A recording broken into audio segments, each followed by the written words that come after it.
Hey, consider your last-minute meetings, get-togethers, or celebrations handled because McAllister's Deli in Carbondale brings their best to every event. From delivery and setup to big appetites, in small details, McAllister's Deli in Carbondale has you covered. Go to mcallistersdeli.com/catering and let's stay connected. That's McAllister's Deli in Carbondale, the official healthy choice option of Saluki Athletics. I'm Connor Onion, your host of the Saluki Standards podcast. Thanks for being back with us, and welcome if it's your first time listening. But Sarah Harness, our esteemed guest this week, pitcher for Saluki Softball. She's a sophomore from Bowling Green, Missouri. And over the last 2 years, although last year was not a full season of college softball, but over the last 2 years, nobody in the Missouri Valley has more wins in the circle than Sarah Harness. Right now, this season, she's first in the conference in complete games, she's second in earned run average, and she's third in strikeouts. And she's been the most outstanding pitcher in the conference 3 times over, including this past week when SIU went up to Loyola and got a 3-game sweep. 3 more games coming up for Sarah and Saluki Softball this weekend. Because of Western Illinois opting out or quitting, whatever the terminology you want to use with football, we now get to broadcast softball, which is a great thing. So all 3 games of the softball series this weekend will be on ESPN+. SIU's playing Evansville, and they're going to play 1 game on Saturday at 1 p.m. and then 2 on Sunday with the doubleheader starting at noon. So hope you can join us, and hope you can either come out and watch Sarah pitch or watch with us on TV. Anyway, here's Sarah Harness on the Saluki Standards podcast. I was going to do this big old grand introduction with your hometown and all the accolades that you've ripped off so far. When you introduce yourself to people and you say you're from Missouri, do you say Missouri or Missouri? Say Missouri. Yeah, no, I'm not one of those. You're not a Missouri person? I am not a Missouri person. What is that about? I've never understood that. Yeah, I don't know. Honestly, I've heard it more from like smaller towns around me than anywhere, but yeah, definitely a thing. Yeah. What's Bowling Green like? What's your favorite thing to do in Bowling Green, Missouri? Oh gosh. Well, there's not a whole lot going on in Bowling Green, Missouri, but definitely just like probably hanging out with friends, and downtown is kind of developing in the last couple of years, so there's just been a lot of like small business startups, which I think are super cool to adventure into. Are you a legend there? No, I mean, my best friend Gabby also went to Kentucky the same year that I did, so it's kind of like us together. Like everyone always is very like complimentary of both of us, so share the shrine with her. Yeah. Well, hey, I mean, you just picked up your 3rd MVC Pitcher of the Week award already. We're about halfway through the season. Just kind of take me through, freshman Sarah, you only got like a third of a season in, but versus sophomore Sarah, where do you feel like your biggest area of growth has been over the past year? Yeah, I mean, I feel like, honestly, like obviously Carrie trusted me a lot my freshman year and kind of just like let me get experience, and even though it wasn't a lot, like that still helped because hitters are just completely different at this level. Like 1 through 9 are good. You're battling every like a pitch at bat with each batter. So I feel like I've just developed a little bit more in like trusting my abilities. I feel like last year I was just a little bit like on edge, like whether I was good enough to perform at this level. I mean, it's just like scary going into. So yeah, obviously Carrie's trust and like her words of encouragement have been huge. And then we've just kind of like been fine tuning like my pitches and making sure that they're as sharp as possible, and just making sure that we're getting the best pitch each time. But definitely getting ahead in counts and stuff like that has been very beneficial. Which of your pitches do you feel like you've refined the most? Well, we've been working on rise ball a lot. That has been the key. That's probably my favorite pitch if we're being honest, but we've actually kind of like added a curveball this year, which I didn't have last year, which has been nice. It's just a little edge on my game. So you were talking about maybe not knowing if you could pitch at this level, or kind of having that fear of, am I good enough to pitch at this level so young? But when did it hit you that you could? I always say that we played, who did we play last year? It was our like first big team that we played. I think it was Ohio State, maybe. I don't know. I can't remember. But Carrie just was like, I think we lost 5-0, and it wasn't even the fact that we lost, but like just the fact that Carrie was like, you have this game, like you have the ability to pitch this game, like just go get, like we have to hang in there. And then I remember we were like through the third inning, and I think they had only scored one. I was like, okay, like I can do this. Like this isn't as scary as what it seems. Like I don't know. Yeah. Does that waver at all, or like once you got it, like once you have that confidence to pitch at this level, you can do it, or does that kind of come and go?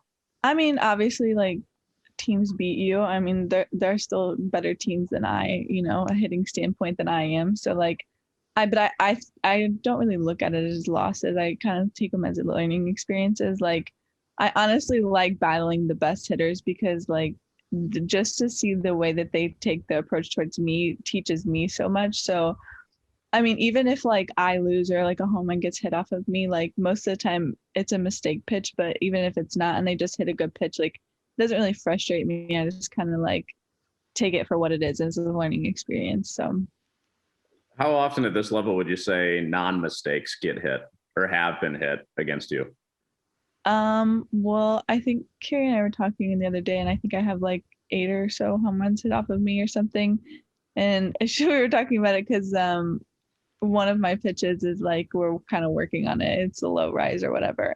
And so she said 7 of like the 8 or something were low rises. And so it's kind of funny because that pitch is designed to like, start at knees and rise to like their like belt or so.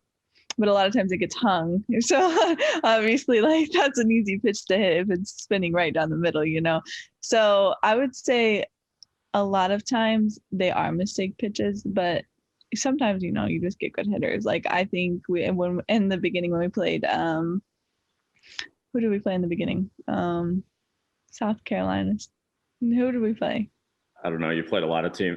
I know, literally. Like this is me refreshing, and I'm so terrible with like teams and stuff. Like I never know. Like it's like the worst. But played 30 games, so I could get. Literally, I'm like, who is this? Like who's next? But anyway, and but like they were hitting like just good pitches, and at that point, you just gotta tip your cap. Like you're like, okay, like you're just a good hitter. Like right. Mississippi State, maybe? Is that the one? Yeah, it was Mississippi State. Yes. Okay, gotcha. That was I don't know. I guess I could have gotten that in the beginning because they were the ranked team. So, yeah. So I mean, it sounds like you're not getting complacent. You're still learning. What do you feel like you still have to shore up this season and moving forward in your career?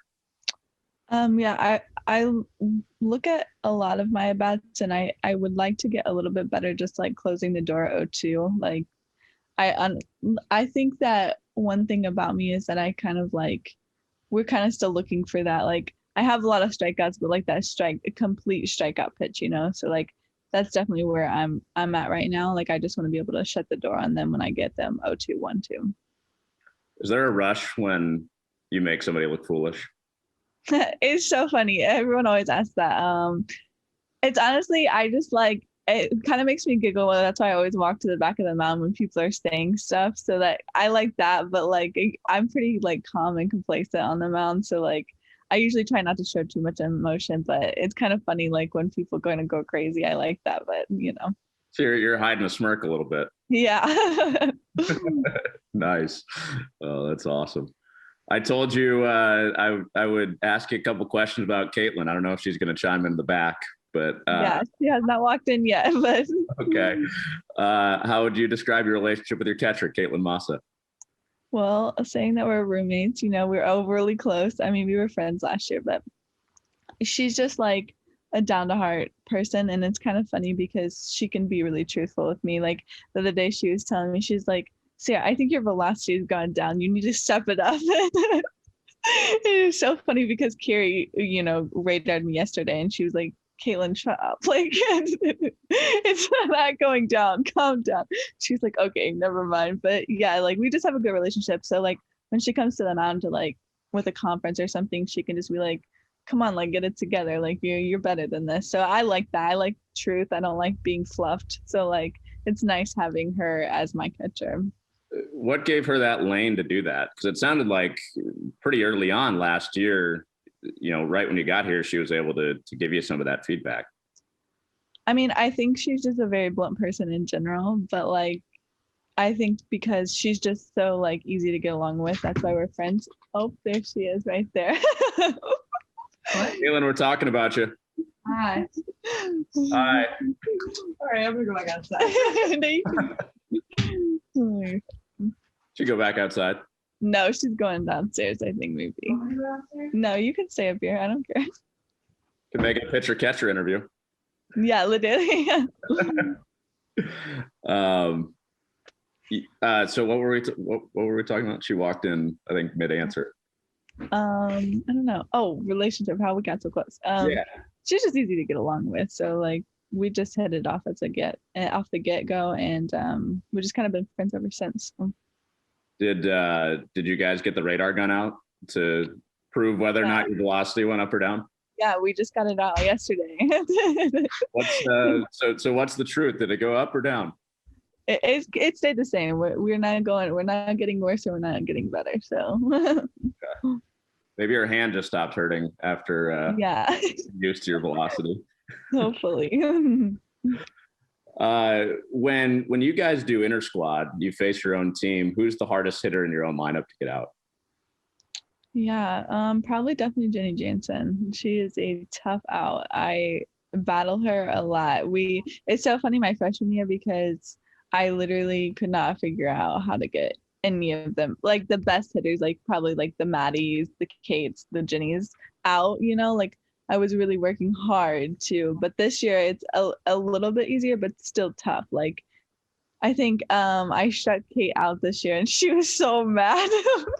She was so frustrated, but she's like, we have a tally going, like when she hits a home run off of me, she gets a point, and when I strike her out, I get a point. So it's kind of fun, we play a fun game. But Jenny is just all around just a great hitter, and you make a close pitch that's probably still a good pitch to another hitter, and she's taking 8 yards. So It's just frustrating but fun. What's the score with you and Kate? Kate, what's our score? Are you winning 2-1? How many home runs have you had of me? Oh, you're winning. I'm winning, she says. No, Oh. Okay, 1-1. We could be tied. Okay. That's a good answer. How many times have you hit Maddie Bermajan?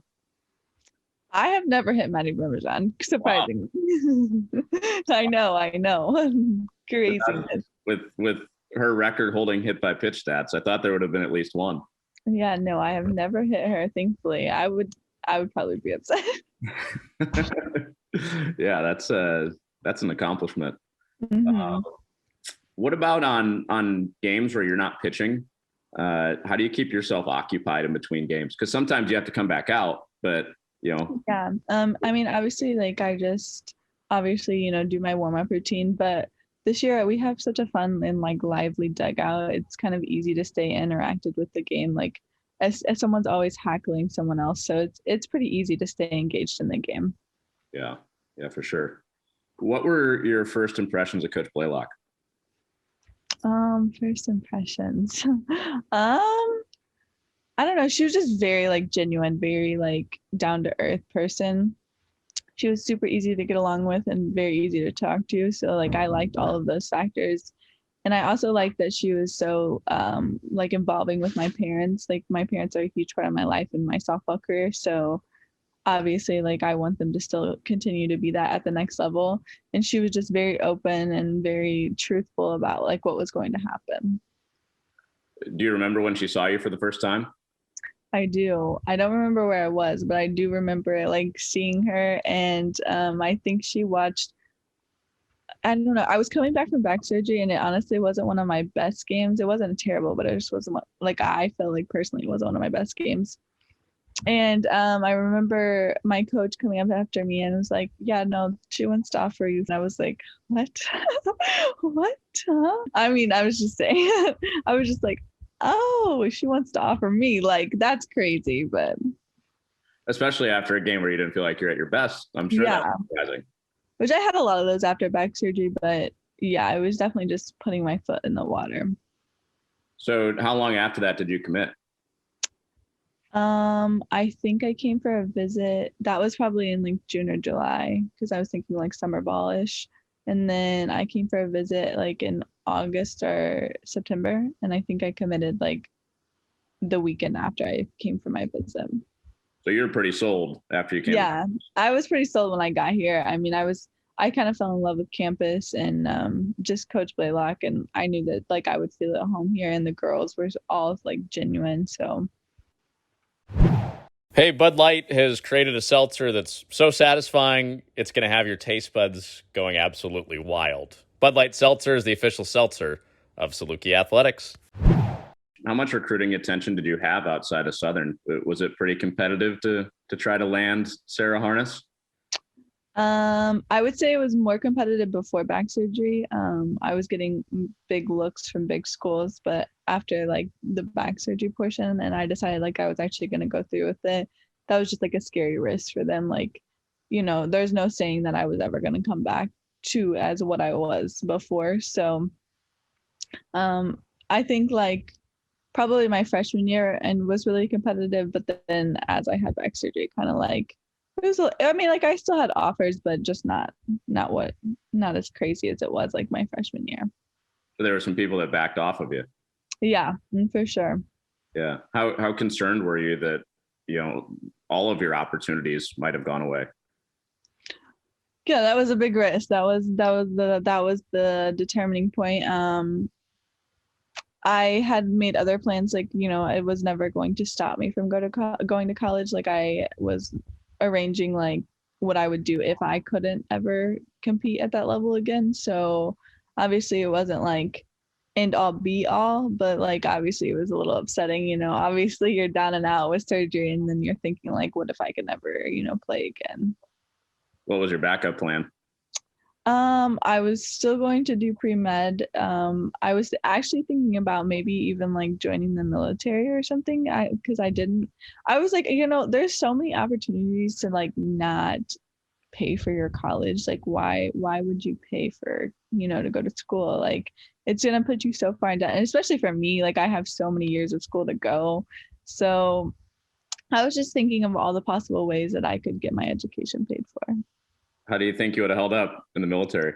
No, that was not for me. I don't know what I was thinking. My mom always says it was because I was high on pain meds. Oh, that's a great line.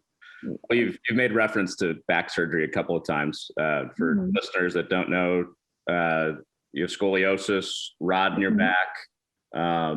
Just to give people a rundown, the simplest way to describe it, how would you describe what scoliosis is? So it's a curvature in your spine. I got diagnosed my 7th grade year. They was doing like a routine physical for sports, and they bend you over and they feel your spine, and they're like, oh, like you have scoliosis, which isn't a big deal. Like a lot of people actually have it. And so it was progressively monitored for like the next, 4 years. And at that point, when I first got diagnosed, it was at like so they do a degree of curvature. And so once you get 50 is like surgery point. So when I got diagnosed, I was at like a 23, I think, or something like that, which isn't terrible. It's very like manageable.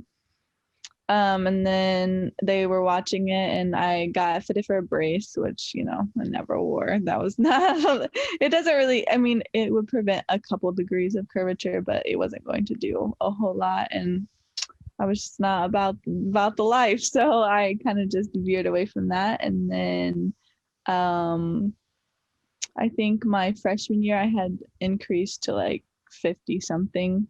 And they were like, okay, like we need to start probably planning for surgery. Like it's not going to stay where it is. It's going to continually getting worse. So we have to plan to like fix it.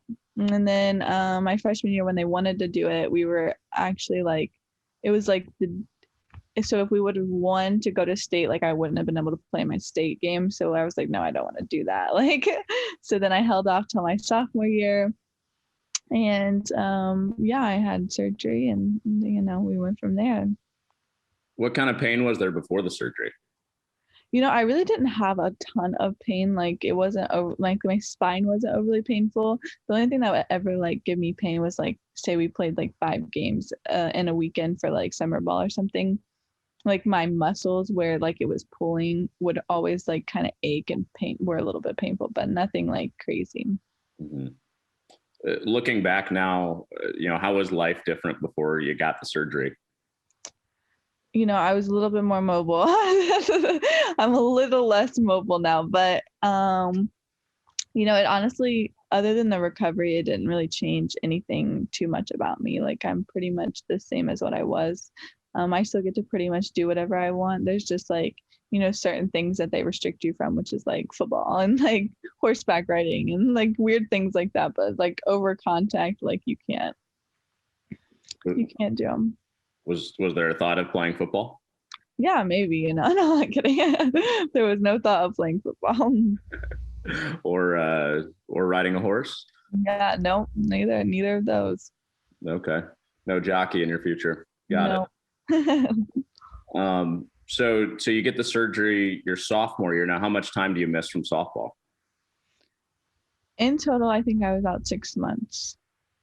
Okay. So I was, I think it's at 3 months that you can start running again. So obviously, like I was full go when when they told me that I could run. I was like jogging around everywhere because I hadn't been able to do it for 3 months. So, but then I started doing like just like snap drills and like things where I wasn't like overly rotating my back. So I would, spin and do stuff like that. And then my like 5-6 month point, I actually pitched for the first time. And that was a crazy feeling. I literally felt like my spine popped from like the top of my back to the bottom. And I was like, oh God, I can never do this again. But it all worked out. We're here now. But yeah, I was convinced that I was not going to be able to do it again. So you're like your own chiropractor, kind of like everything was just creaking, or? Yeah, it was just the one time. I think it was because my body hadn't been like, it's a very stretching moment. Like you're pulling like everything open when you get to like the top of your pitching moment or motion. And I think it was just like I hadn't like moved that much in a long time. So it was just a little creak. And I was like, oh my goodness. Snap, crackle, pop. Yeah, that doesn't feel right. But it was all fine. What was the most challenging part of getting back after you got the surgery? I would just say like mentally. I mean, physically it wasn't like overly too bad because obviously like I was young and my body was like ready to get back to normal. But mentally it's just like so draining to like lose all of the muscle that you built and have to gain it all back and then gain your strength back and get going again. Obviously like pitching standpoint is obviously very mental already, and I felt like I had just taken like 3 steps back, so. How about the emotional part of it? Because you were talking about how maybe some people backed off from recruiting and you didn't get to play the sport that you love for 6 months. So where were you at emotionally during that time? Yeah, I mean there were a lot of highs and lows in that. I mean obviously like I've never been like a softball is my defining point. Like that's not like who I've ever been, but like it's also very, very sad you've done something for like so long that you might not have the opportunity to do it again. But I was like, like I'm just gonna put my feet on the ground and run with it. And if it doesn't work out, then it doesn't work out. But I think I was blessed with the parents that I have. They were very supportive. So like they were never like, we're not gonna shoot your dreams down. Like you just gotta pursue what you want to do. And then at the end of the day, you put your all into it and it doesn't work out, then we'll just move forward. The softball now, it takes up so much of your time. Mm-hmm. You guys are at the stadium so much, or you're working out a bunch. I mean, when you had 6 months where you're not doing that stuff, what did you fill some of your time with? The first probably like month or 2 months, I was probably in bed majority of the time. Like, I would get up, they would bring my schoolwork to my house, and because I wasn't allowed to go to school, and sitting up for the first time and stuff like that, that was just so draining. So then I would just go back and lay down. It wasn't even that I was tired, but like my muscles in my neck and back would hurt from sitting up. So that was a lot of resting, probably the first couple of months. And then after that, I just started like getting out, taking walks, because I actually had no like physical therapy after back surgery, which is crazy to me. It was just recommended to walk. So we did a lot of walks, a lot of adventurous walks, trying to get me going again. Is that typical? Do most people get physical therapy? No, it's not prescribed after back surgery, which is insane to me. Like, you would think because of all those muscles being pulled off your back and then putting back on, they would want to strengthen them, but they would just want to give them rest. They're like, just walk and get moving and take it easy. Oh. So you took me through getting back, and it felt like your whole body was popping. When you get back, what adjustments did you have to make in your pitching when you finally did get back? I felt like before I had kind of like a lean because of my scoliosis and the end portion of my pitching, and it was something we were always trying to correct, but like it was like anatomically, like there was no way to correct it. We were just trying to manage it as best as possible. So honestly, I think it helped me a little bit in like having better form and making sure that like I was being the best anatomically form correct as possible. And so my pitching coach was just very like, we're just going to keep doing what we do. Like, she's very good with like explaining things to me and how it's supposed to feel and look. So she was like, you'll be fine. Just do what you do, and then we'll see what has to be changed. And honestly, nothing really majorly had to be fixed or corrected afterwards. So that was nice. Were you taller? I gained, I think 2 to 3 inches. So wow. Yeah, crazy. So did people see it for the first time like, whoa? Yeah, they were like, well, it didn't like happen all at once, because I think once they put the rods in, I don't really know exactly how it works. It kind of like does it over time, but yeah, they were like, did you get taller? And I was like, I think so. Yeah, I do. Looking down on you now. Yeah. Were you ever a two-way player, or have you always been just a pitcher? My dad thought I was a utility for a long time. He really did. He thought that I was just designed to play every sport. And it's kind of crazy. I didn't start pitching until I think like my 6th or 7th grade year. So we kind of speedboated into that one. But yeah, my freshman year, actually, there was a pitcher in my high school that she was a senior. So obviously she got the pitching time. But I played left field my Really? freshman year. Yeah. Mm-hmm. What kind Carrie of? and I always joked about this. I'm sorry. What'd you say? I said Carrie and I always joke about that, because I'm like, Carrie, that I was all region as a left fielder. Okay. Was that more for your defense or more because you're hitting that you're all region? Probably more for my hitting, honestly. I mean, my defense was not like overly standout, but it was okay, And I was a hitter in high school, so I was probably more for hitting. Yeah. What was your strength as a hitter? What kind of hitter were you? I would probably just say like gap shots, like singles and doubles. Probably I wasn't like a power hitter. That was Gabby. That was her job. I was like, you got it. I'll get on base for you, and then yeah, you hit me in. Could you still hit if you wanted to? I haven't swung a bat in a year, probably a year and a half. So, I mean, maybe if we got lucky, I would hit a ball, but no, I don't have any insight into being a hitter. You haven't approached Jen yet? No. Yeah, no. I'm like, Jen, you got it. You got mossed the trade-offs here. Yeah. Yeah. just kind of summarizing your entire experience with what you've been through with your back and some of the medical things that you've been through. We were talking how you want to, pursue the medical school route potentially. Mhm. How much did your experience influence what path you're going down career-wise? I would say, I mean, I was pretty much set on it before, just because like my mom has been an ER nurse for 20 years and now she's a nurse practitioner. So I just hearing her stories growing up and like her being a flight nurse and stuff, that's kind of what inspired me. And then afterwards, I just learned even a more interest. I got more of an interest into it. Mm-hmm. Where do you see yourself in the medical field? I know it's still early in your schooling. Yeah, very early. I don't know quite yet, but right now I'm looking at ER physician, like emergency medicine. Okay. So there's some adrenaline that goes along with that, right? Yeah, for sure. What has your mom shared with you? I mean, what's been helpful, and you kind of trying to sort through what you want to do with her experiences? Definitely just like probably the vast of what she's done. She was a flight nurse, so I think those are my favorite stories. Obviously you get the most trauma of anyone, you're getting to the worst scenes, the worst car accidents and stuff like that, but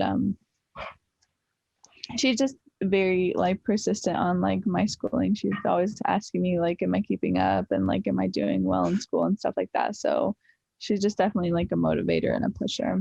Mm-hmm. And that I did have a chance to talk to your dad a little bit last spring, I think. I feel like he's at every game. Yeah. What do you think he thinks of what you're doing right now, and how has he encouraged you throughout the years? He's definitely always been more of the softball portion of my life, so he's definitely a very big pusher into my athletics. But I think he's very proud of me. Like, he obviously likes all of my accolades and stuff like that. But it's so funny because we always talk about when I first started pitching, I was like really upset or something, or crying, and I was like, I want to quit. And he was like, well, then quit. Like, you can quit if you want. And it's so funny because he always jokes about it. He's like, well, you could have quit back then, but but not now. You don't. Yeah, not now. You don't have the option now. Right.